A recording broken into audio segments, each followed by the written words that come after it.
This week on First Chapter Friday from the Alameda Free Library, I'm going to be reading the first chapter of Air by Monica Roe. Here's the front flap. 12-year-old Emmy is working to raise money for a tricked-out wheelchair to get serious about WCMX when a mishap on a poorly designed ramp at school throws her plans into a tailspin.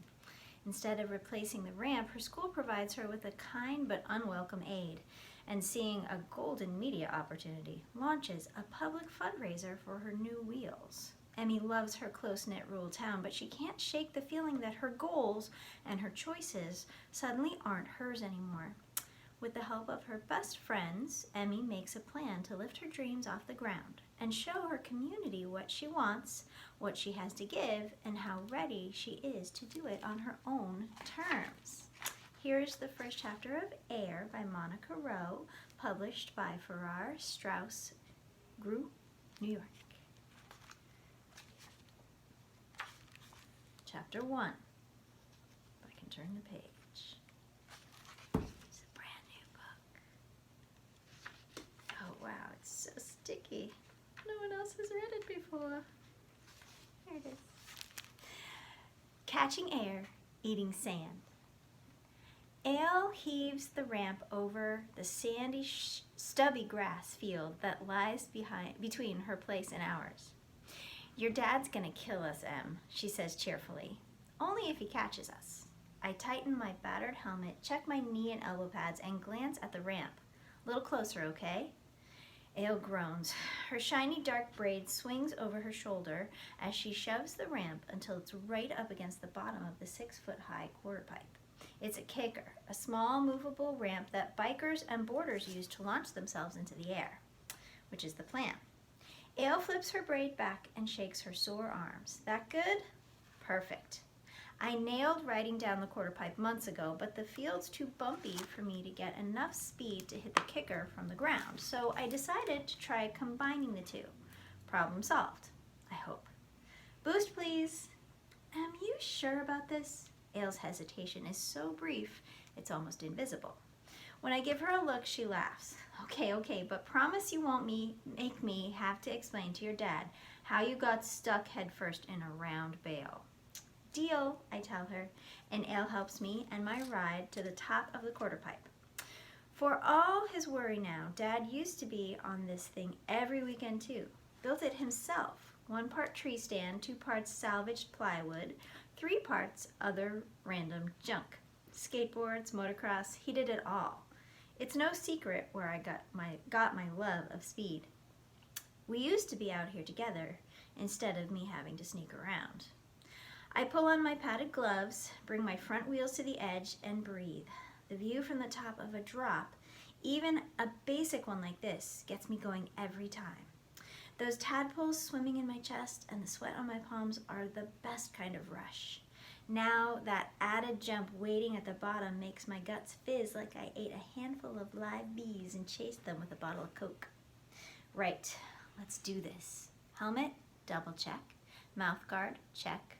Visor, down. Pads, tight. I restrap my gloves and grip my wheel rims. Breathe.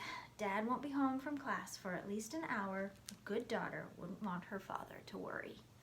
All Dad's ramps and jumps and angled steel grind rails made from old I-beams, I have just been sitting out here getting dusty since he gave it all up. Someone has to use them. 3, 2, 1, drop. Whoosh. Wheels, adrenaline. One glorious, wind-rushing moment. I lean, find that perfect balance point, hit the landing. Then my wheels skid sideways, spinning me out. Ow.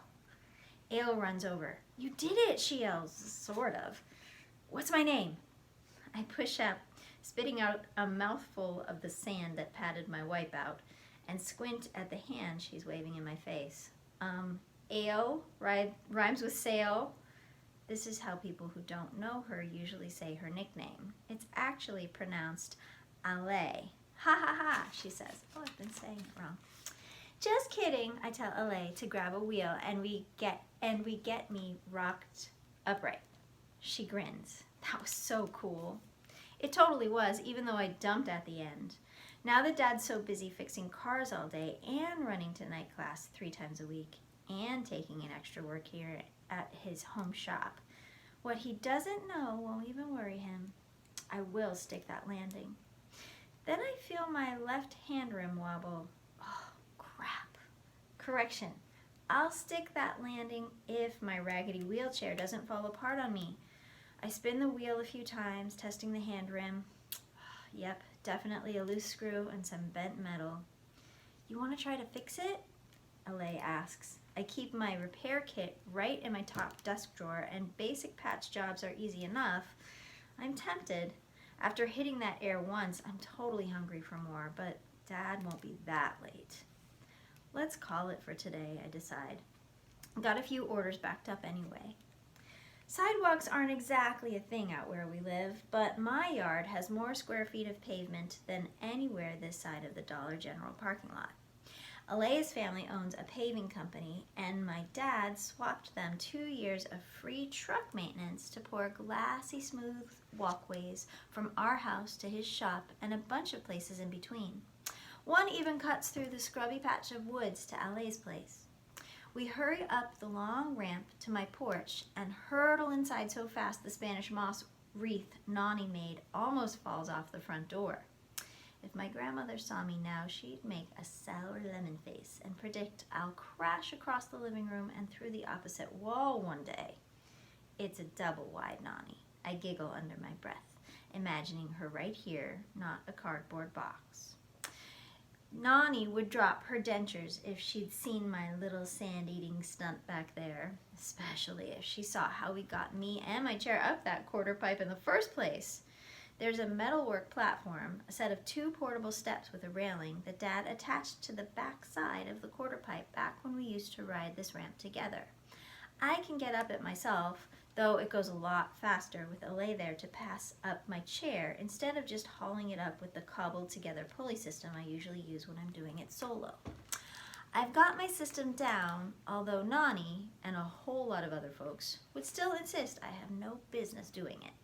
But I'm used to dealing with minor freakouts whenever I do stuff that's a little risky. Besides, what other people think I can or can't do doesn't matter. These are the things that matter. I'm Emmeline Etheridge. I'm 12 and a half years old. Alejandra Che is my best friend.